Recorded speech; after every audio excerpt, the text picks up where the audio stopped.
भौतिक विज्ञान में एक क्वेश्चन है। संलग्न चित्र में दो लंबे समांतर धारावाही चालकों में 1 एम्पियर, पहले वाले में 1 एम्पियर तथा दूसरे में 3 एम्पियर की धाराएं एक दूसरे के विपरीत दिशा में बह रही हैं। तारों के बीच की दूरी 2 सेंटीमीटर है। तारों के ठीक मध्य बिंदु पर वेग जो है 10⁶ मीटर प्रति सेकंड की चाल से गतिमान प्रोटॉन पर कार्य करने वाले बल का मान ज्ञात कीजिए तथा पहले चुंबकीय क्षेत्र भी ज्ञात कीजिए। तो ये देखना है कि दोनों जो है तारों में धारा विपरीत दिशा में बह रही है, तो इसमें I1 होगा 1 एम्पियर और I2 3 एम्पियर। दोनों के जो बीच की मध्य में निकालना है, तो इसके मध्य से R1 तक की दूरी जो होगी कितनी होगी, वो होगी 2/2 सेंटीमीटर 1 सेंटीमीटर, अर्थात 1 × 10⁻² मीटर। ये इसका मान है। जब ये मान निकलेगा तो अब हमें पहले जो है क्या निकालना है कि पहले हम ये जो धारा है, तार है, इन तारों में दोनों में विपरीत दिशा में धारा बह रही है। तो और उसका जो वेग है वह है 10⁶ मीटर प्रति सेकंड। अब हमें पहले तार के कारण I1 में 1 एम्पियर की धारा के कारण चुंबकीय क्षेत्र का मतलब है B ज्ञात करेंगे तो B1 होगा।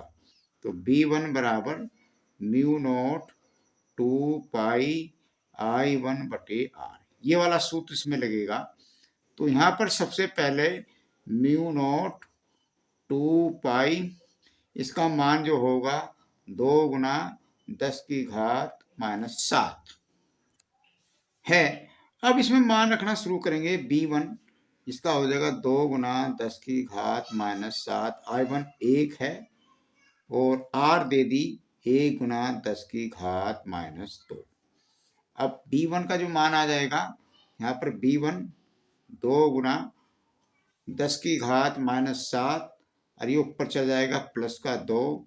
तो B1 का मान जो हमारा निकट का है 2 × 10⁻⁵ न्यूटन एम्पियर मीटर।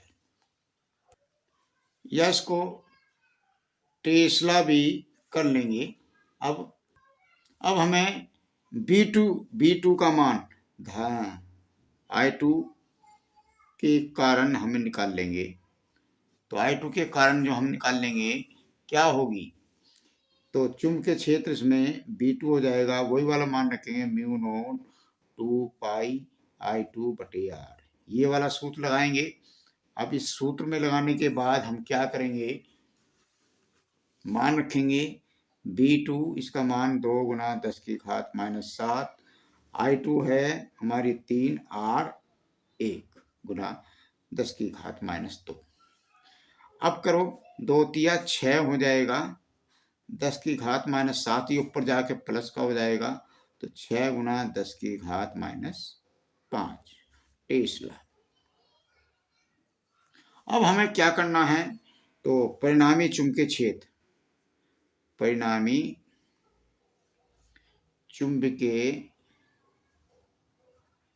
क्षेत्र B बराबर, अब ये देखना, ये सबसे ज्यादा महत्वपूर्ण चीज है। अगर ये जो तार हैं इनमें धारा समान दिशा में है तो घटती है चुंबकीय क्षेत्र, इसकी B1 है वो तो इसकी B2, तो जोन सी बड़ी होगी इसमें से घटा देंगे। अगर ये विपरीत दिशा में है तो चुंबकीय क्षेत्र की तीव्रता जो परिणामी होगी उसको जोड़ेंगे। तो यहाँ पर क्या होगी, B1 + B2। तो B बराबर आई, पहले हमारी जो आई थी 2 × 10⁻⁷, इसकी आई हमारी तो कितनी आई, 6 × 10⁻⁻⁵ और ये भी -5। तो B आई हमारी 6 2 8 और 10⁻⁻5 टेस्ला। ये हमारा चुंबकीय क्षेत्र आ गया। उसने पूछा है परिणामी बल। तो हमारे जो दोनों तारों के बीच में कोण है, दोनों तारों के जो कोण है, जो धारा बह रही है 90 अंश के कोण पे बह रही है। प्रोटॉन जो है वो P है, तो इसका मान Q हो जाएगा। Q बराबर 1.6 गुणा 10 की घात -19 कूलम। अब हमारा जो सूत्र है बल, तो वो होगा F बराबर QVB साइन थीटा। ये वाला सूत्र लगेगा। तो मान रखेंगे F 1.6 गुणा 10 की घात -19, V दे दिया 10 की घात 6, B दे दिया 8 गुणा 10 की घात -5,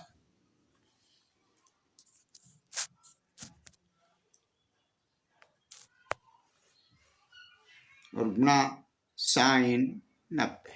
साइन 90 का मान जो होता है 1। तो अब यहाँ पर F बराबर हो जाएगा 16 अट्ठे, पाड़ा पढ़ लेंगे इसका, पाड़ा पढ़ेंगे 16 अट्ठे 128।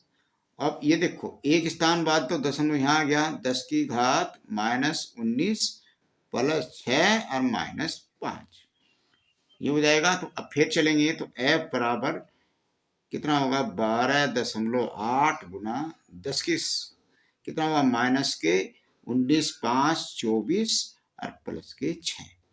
तो अब कितना हुआ, तो 12.8 गुना 10 की घात कितना बचा, तो इसमें से कितना बचा, 24 में से 6 गए तो 18 बचे माइनस के। तो ये न्यूटन हो जाएगा इसका मान। और भी आगे चलना है तो यहाँ पर पॉइंट लगा लेंगे, तो 1.8 एक और घटा लेंगे तो यहाँ पर 17 न्यूटन हो जाएगा। दोनों में से ऊपर वाला लिख दो या नीचे। तो इस प्रकार से क्वेश्चन बहुत ज़्यादा इंपॉर्टेंट दिखाई दे रहा है, इसको बार बार अभ्यास करेंगे। अगर दोनों तारों में समान दिशा में धारा है तो घटाएंगे, विपरीत में है तो जोड़ेंगे।